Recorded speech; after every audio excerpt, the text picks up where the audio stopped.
Here's the Conference Board Outlook 213. Another bright point for Saskatchewan's economy is the province's fiscal position and a string of balanced budgets. Mr. Speaker, budgets are a reflection on the priority of a government. And we've made some difficult decisions here. The members of the opposition have given in their speeches a long list of things they wanted more money for.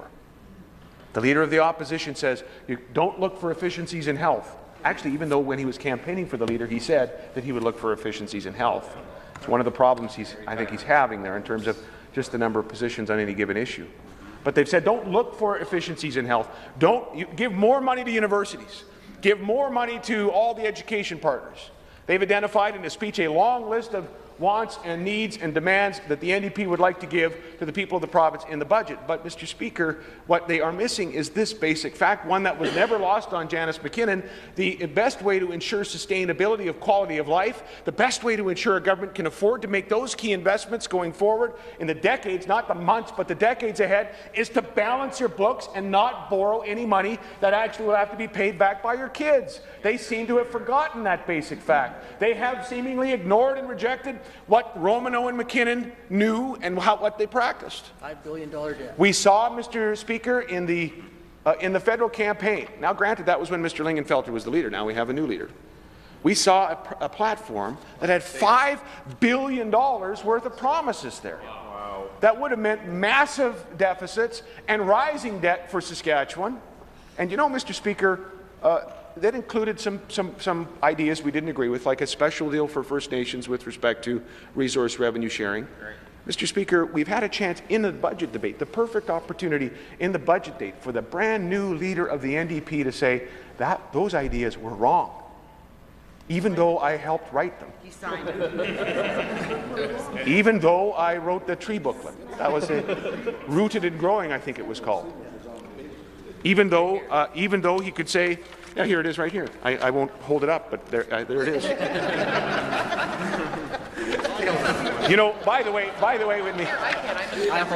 when we made this point to the Leader of the Opposition that he wrote this book, he wrote the Lingenfelter book. I think he said, well, you're trying to tie me to Dwayne Lingenfelter, and I'm only 34. To which we say, happy birthday, but the bottom line is he wrote the booklet. Right there. Then out in the scrum the next day, his staff were saying he actually didn't write the booklet, he just signed the transmittal letter on the booklet. He didn't write the policies that Mr. Lingenfelter ran on, the $5 billion in campaign promises, at least to help inform that. He only signed it. But Mr. Speaker, we were noting on his leadership campaign website, excellent. I'm glad we're screen capturing it before they take it down, because that was on that website where he said, we need more efficiencies in the health system. And then a few weeks later, he doesn't agree. But here's what it also says. Remember, his officials were saying, no, the leader didn't write the tree booklet. He just signed it. But here's what it says on the now Leader of the Opposition's website, under stronger democracy, long-term thinking, and smarter decision. There's a line in here that says, but as Cam wrote in a Rooted and Growing vision in 2010. So, Mr. Speaker, the bottom line is, and this is a chance as a new leader to just say, yeah, I did write that. And yes, we had $5 billion in promises, and we had policies that weren't right for the province, special deals for one particular group on resource revenue sharing, and we've heard from the people, because now there's only 9 of us. We heard them loud and clear that they've rejected this. They want us to move more in the direction of the party that has more members, in other words, fiscal responsibility, but they haven't done that. He has not done that. He didn't take the budget debate as an opportunity to say, we were wrong. I think the NDP are incapable of it.